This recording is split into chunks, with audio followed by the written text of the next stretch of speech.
Aloha and welcome to Your Heart Magic, an illuminating space where psychology, spirituality and heart wisdom meet.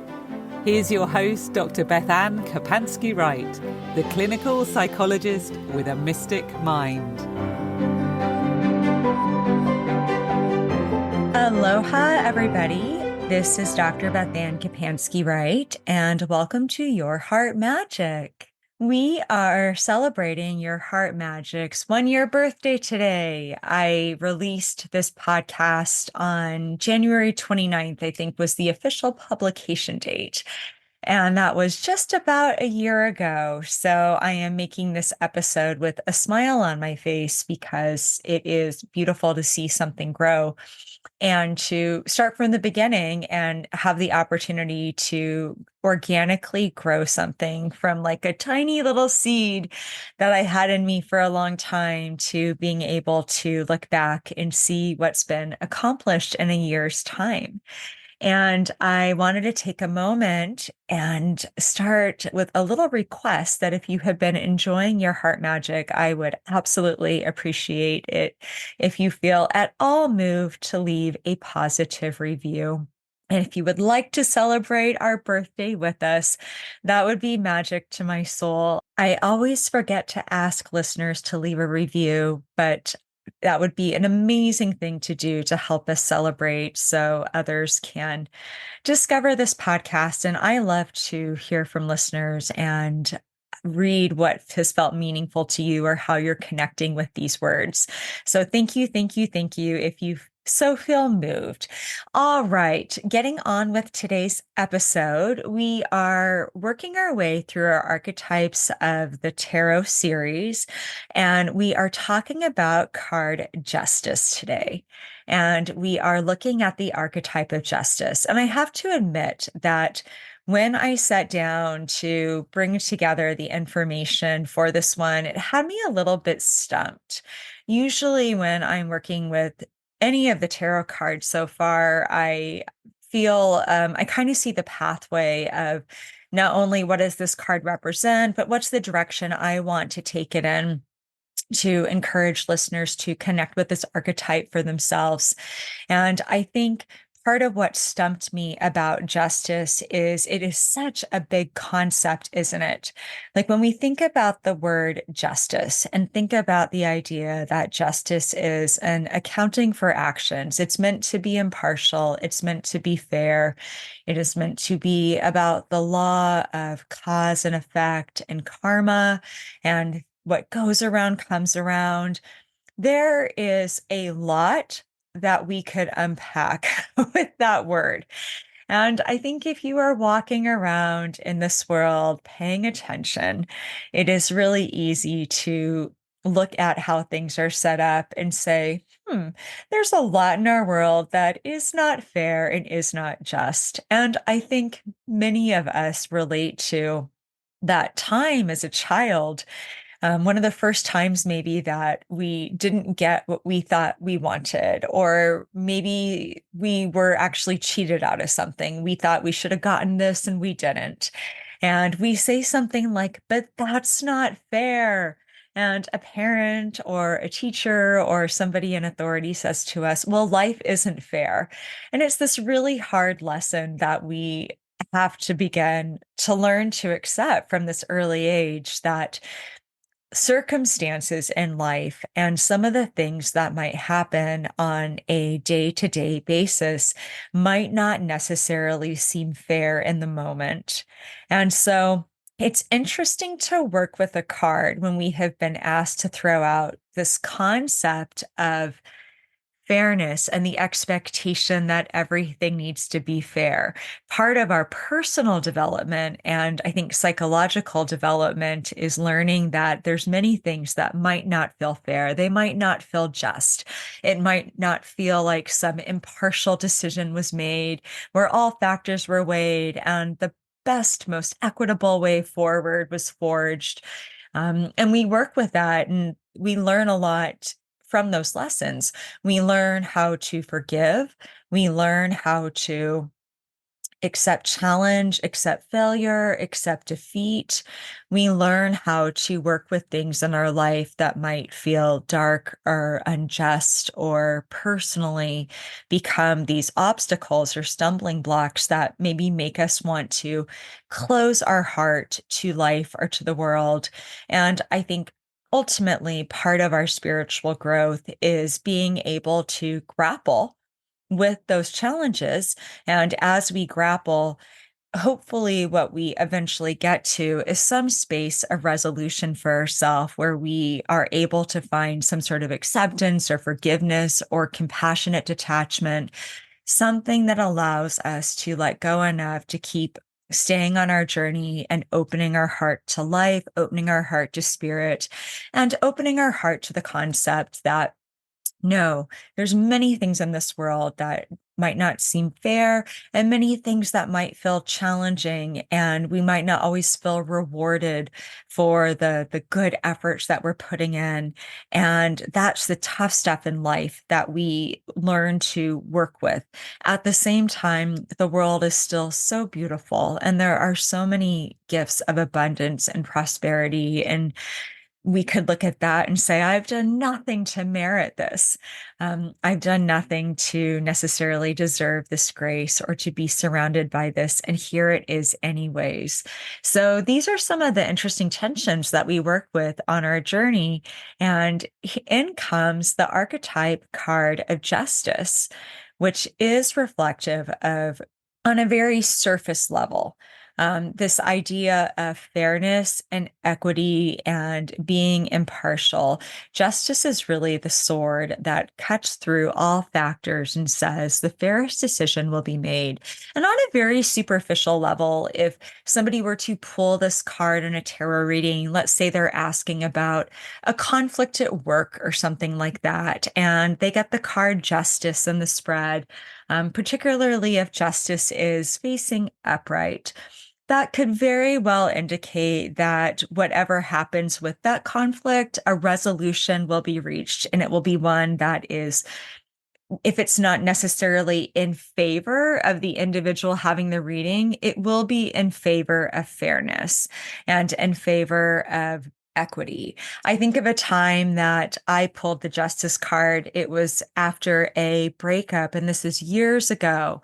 And it was a messy one, and important conversation that needed to happen had never taken place. And that wasn't on me. It was kind of on the individual who really pulled the ghosting thing. And it was a difficult time in my life. Obviously, I kind of laugh telling it now because it feels so long ago, but I was really heartbroken at the time. And a time came where there was finally a talk and finally really honest kind of put your cards on the table. And some secrets had been covered up, and some of that stuff came to the light with the individual.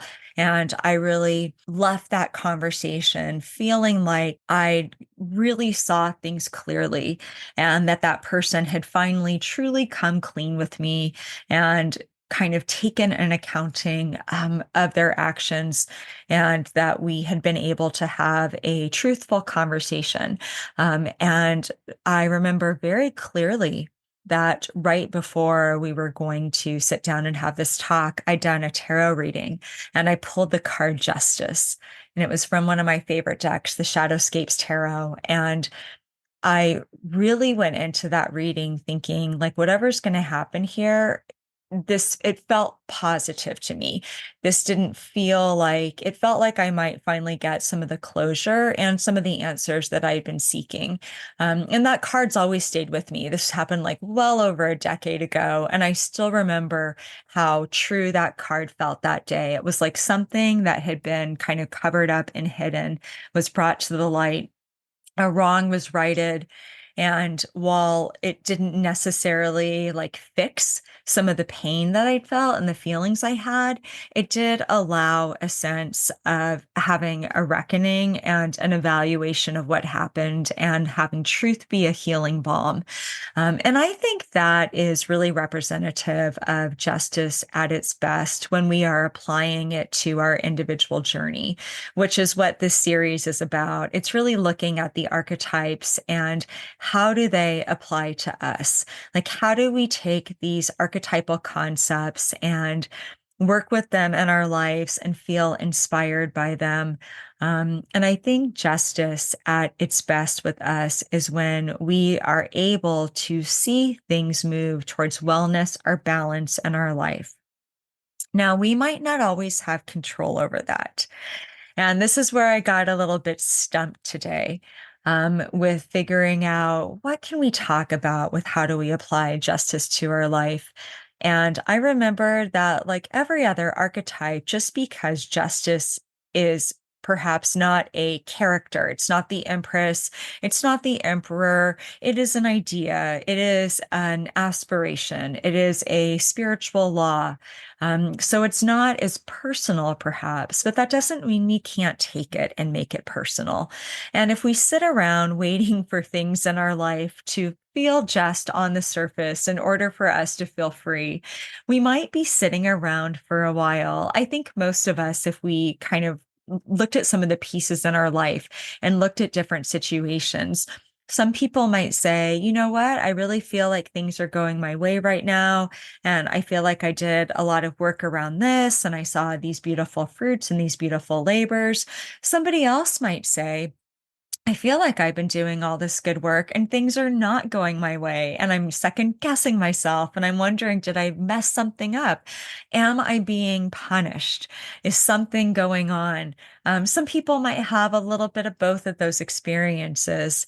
And I don't think that we can evaluate the archetype of justice necessarily on every little thing we see in our lives. I think justice is meant to be inwardly applied. And so we really look at, am I taking accountability for myself? Am I moving into a space of fairness and balance and equity with myself? Am I moving towards wellness in myself?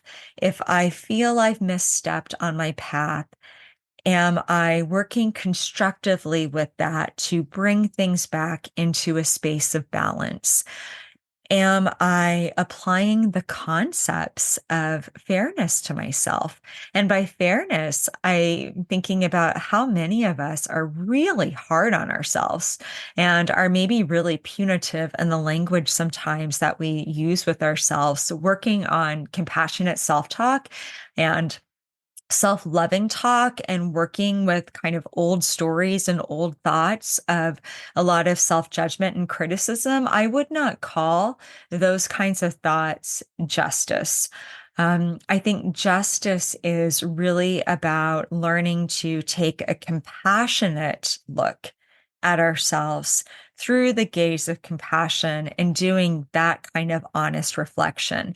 And when we veer into this really hateful or violent self-talk that doesn't necessarily bring things back into balance within ourselves, even when we feel like we've like royally screwed up and we are dealing with shame or thinking like, oh my gosh, I'm can't believe this happened. How in the world am I going to dig myself out of this? And we have those really difficult human emotions, like if embarrassment's there or this urge to just like hide or something like that, even then, I think that occasionally we might give ourselves a stern talking to that might be like, remember your wings, hold your head high.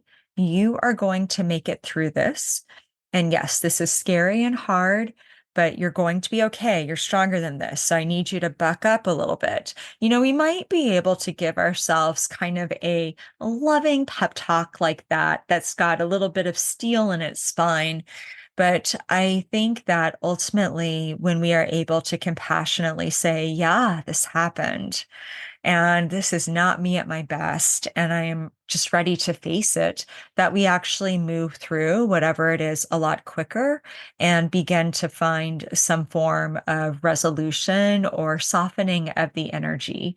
And I think that is really the first principle that I want to highlight, that part of how we apply justice, the archetype of justice to ourselves and our life, is learning to take compassionate stock and inventory of ourselves. And I think it's helpful to do this on a fairly regular basis. That doesn't have to be rigid. Like, you don't have to sit down once a month and be like, how am I doing? Am I checking boxes here? Like, where are the checks and where are the pluses and minuses? That's really not about it.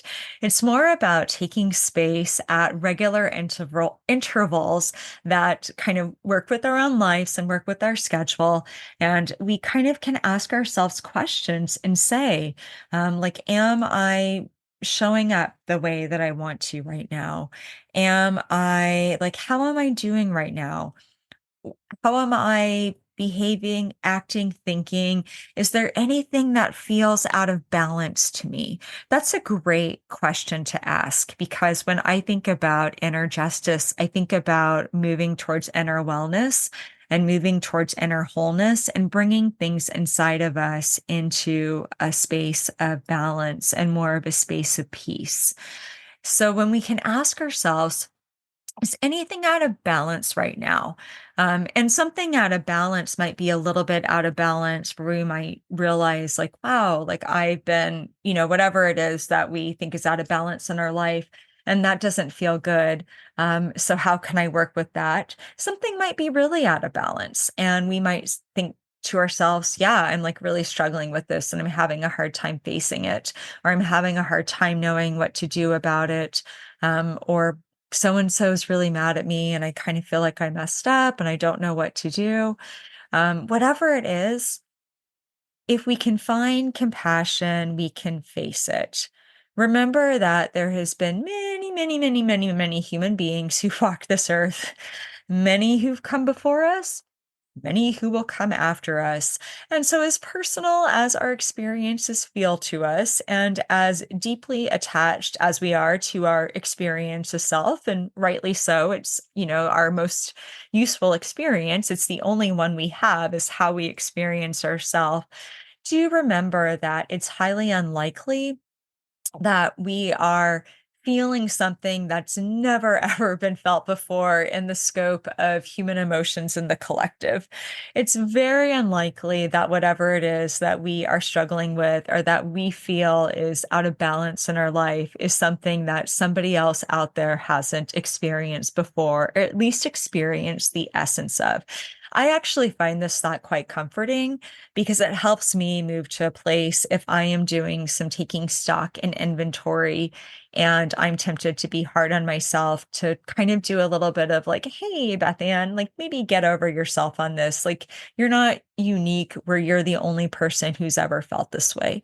Other people have felt this way. And if they found their way through it, and they found their way around it or figured it out, so can you. I also will use this concept sometimes just to draw on a sense of inspiration or a sense of hope or a sense of feeling connected to the greater web of humanity.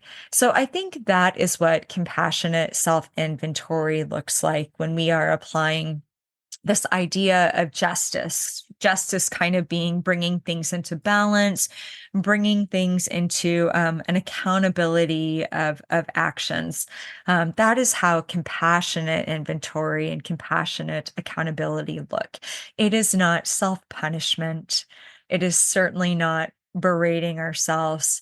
It's interesting. Most likely, the more we do that, the more whatever it is that we're struggling with is going to really stay a struggle in our life, whether it's like an inner struggle that we don't want to acknowledge because we've got shame there. And then we beat ourselves up for having all those feelings, even if it's something in our outside world that we're really grappling with. The more we use energy inside of ourselves that is super angry, or again, the negative self-talk, the self-blaming, the self-language, that I think it's a form of self-violence and self-harm when we do that to ourselves. Usually the more it like clenches our energy, right? Like just even saying that right now, I felt my chest get tighter. And when we're able to find a compassionate way to address it and find our compassionate self and a compassionate voice, it actually opens us up. And when we open up, energy opens up. And that's when we're more likely to have creative solutions or insights or just be able to take a deep breath. It's when we are better able to hear from our guidance or receive a message that spirit might be sending us, but we're so like clenched up, we can't hear it. So we want to have self-compassion when it comes to not only how we talk to ourselves, but in doing personal inventory. The second thing is remembering that all things move towards wellness and balance in their own way and in their own time, including us. And there's this interesting factor that I think many of us think of justice as this idea of kind of like cause and effect. If I do this, I get this. If I don't do this, I don't get this. So, kind of like if I'm a good person, good things happen. Like if I do something bad and there's a consequence, I'm being punished. And I think that's a really one dimensional way of looking at things. Perhaps there are times where we directly see like cause and effect, and we're like, wow, like it was not hard to put that together. This happened, and then this was the result. But when I truly think about the idea of justice and the archetype of justice, I think it's a lot more multidimensional than that. And something that I've often seen is this idea that people have a way of moving towards balance and wellness and the way that's right for them at that point in the journey, at their own pace and their own time. And I think that family systems have a way of slowly moving towards wellness. It can sometimes take generations and generations and generations. Ecosystems, systems in nature have a way of trying to heal themselves and repair themselves and move towards wellness. We might see something utterly destroyed, and nature finds a way often to regrow itself, to start to rejuvenate, to somehow resurrect new life again from that space, and to slowly grow and evolve, and it might not ever look the way that it did before, but it grows something anew. And I think there's many principles when we look at some of the systems around us, when we look at the natural world, that show us that healing isn't linear. And wellness isn't always linear. It's not always A plus B equals C. Oftentimes, it's a very curvy path. There's a lot of spirals. Things look like they're going backwards, and then all of a sudden they twist and they quantum leap forwards. We are capable of being extraordinarily stuck and feeling like we're regressing. And then we could have this huge epiphany and have some insight and get this fresh burst of energy that really carries us forward and gives us breakthrough to the next step on the path. There is something that is intangible about the process of healing and wellness and how systems move towards wellness. And we really need to account for it. It's almost like this kind of hidden ingredient. And I think it is spirit, it's life, it is cosmic justice, it is, I think, karmic justice in a bigger picture of generations and generations and generations that takes into account things like soul contracts and ancestral lines and our individual purpose. There are all these things on an energetic and intangible and immaterial level that kind of create this plot twist oftentimes. So when we think about how we're moving towards wellness, which again is justice is really moving towards balance, it's moving towards wellness, it's things evening out and balancing out. We are already doing that. And there is sort of this interesting tension, I think, this interesting kind of interplay between sort of the traditional idea of masculine, active, I think, what is that, yang energy, and more of a feminine, receptive yin energy. And when it comes to moving towards wellness, and I think that yang energy, that fire energy, that movement oriented energy would say, like, apply yourself, take inventory, take stock, take steps to correct things if you find you're getting off. Know that if you are moving forward in an aligned way, most likely the path will line up. You might get a few curveballs along the way. It's going to be okay. You're going to deal with those, but you will attract into you and you will create a life that is in alignment with the person that you're becoming. I think there's a lot of truth in that. I think that that is a beautiful philosophy, and it's something that often helps me when I'm feeling stuck or feeling a little lost in the path, where I will just draw on that good, inspired fire energy of take the steps you can take, do the things that feel in alignment, and just know that even if things don't all make sense right now, your life is moving towards wellness. It is moving towards balance. It's moving in the direction of justice and truth and love and light, because that is who I'm trying to be in this world. Those are the things I'm trying to create in my life. So I am there for that.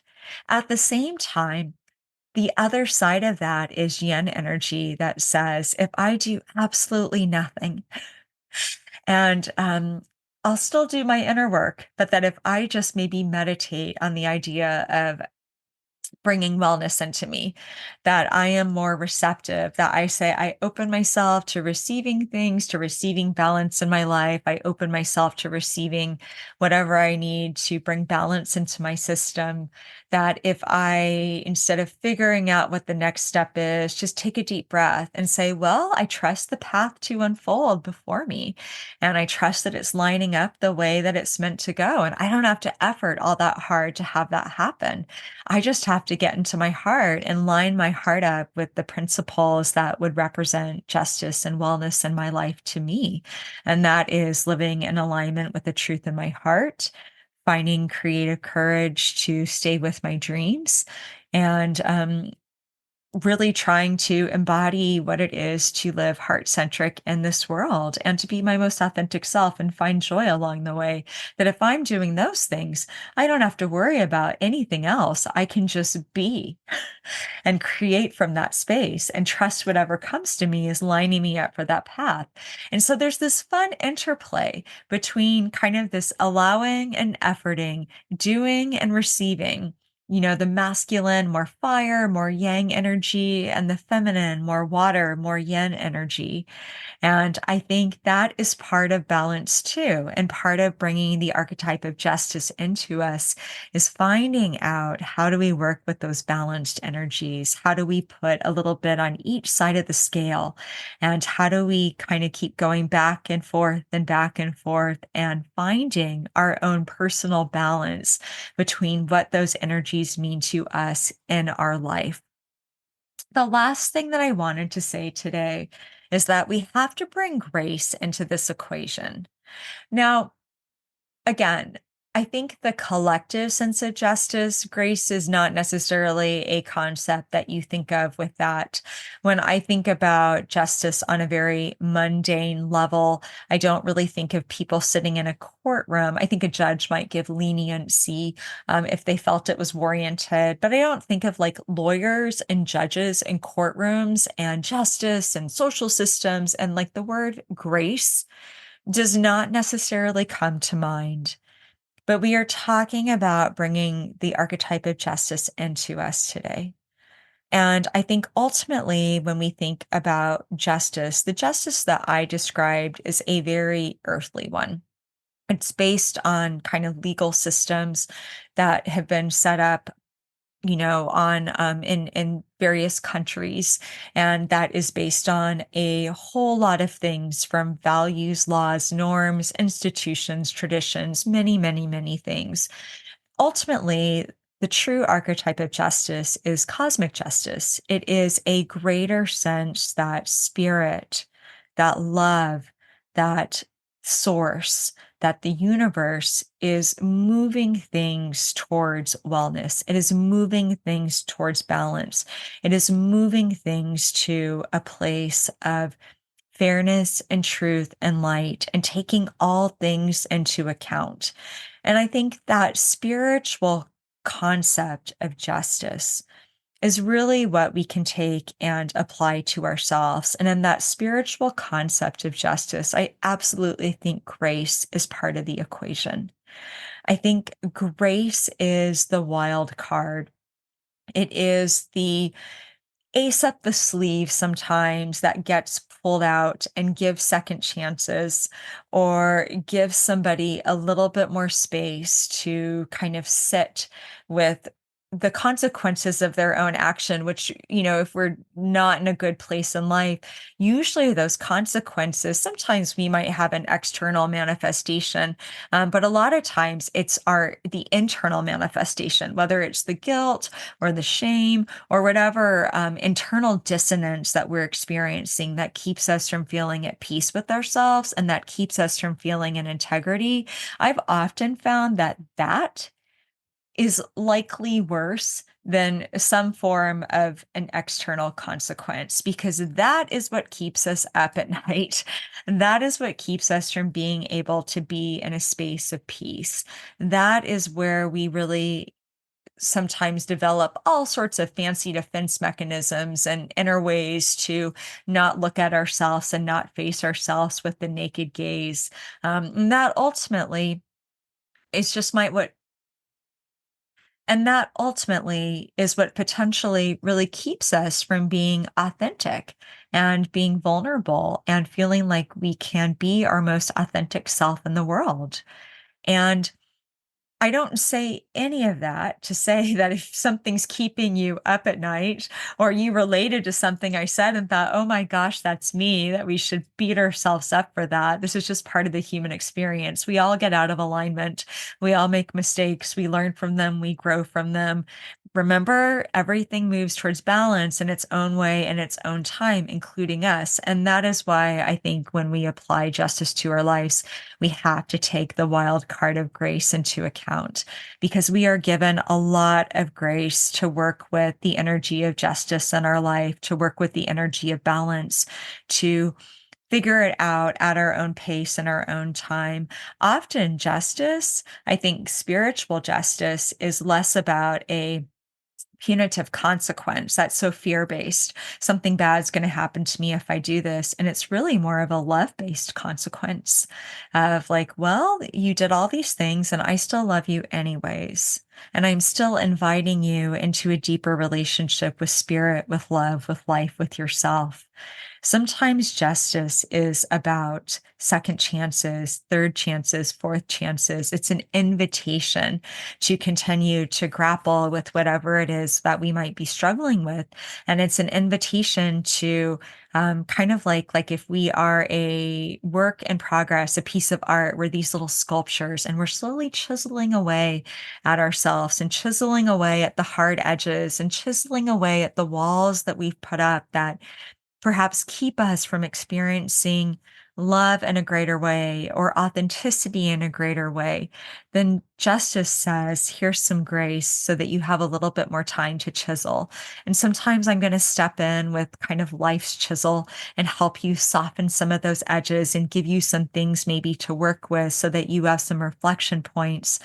But we have to take grace into account when we are working with this archetype in our life. And I think some of that too is because there is a lot of fear-based consciousness around ideas of karma, cause and effect. I feel like I'm doing something wrong, so this is my punishment. Things didn't manifest because I did this. And that just does not feel quite right to me. I don't really think that's what the spiritual concept of justice is about. And I don't really think that's what brings balance to systems. Balance tends to happen on its own timeline. And it often happens in nonlinear ways that might not look anything like we expect. And I think we can ultimately know that there is a loving force that is supporting us in that. It's not an enemy. It's not a punisher. It is just love continuing to help invite us into a relationship of being our best version of self and who we came here to be. All right, that feels really complete for today. So we are going to wrap up the archetype of justice with that.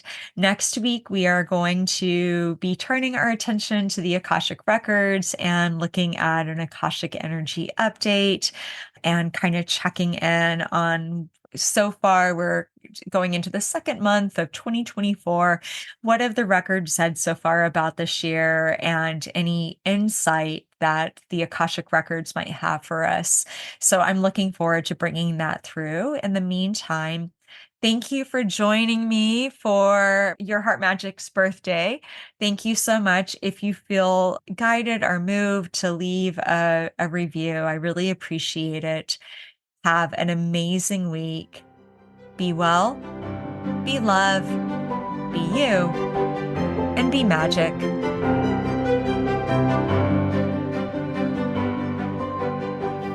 You've been listening to Your Heart Magic with Dr. BethAnne Kapansky-Wright.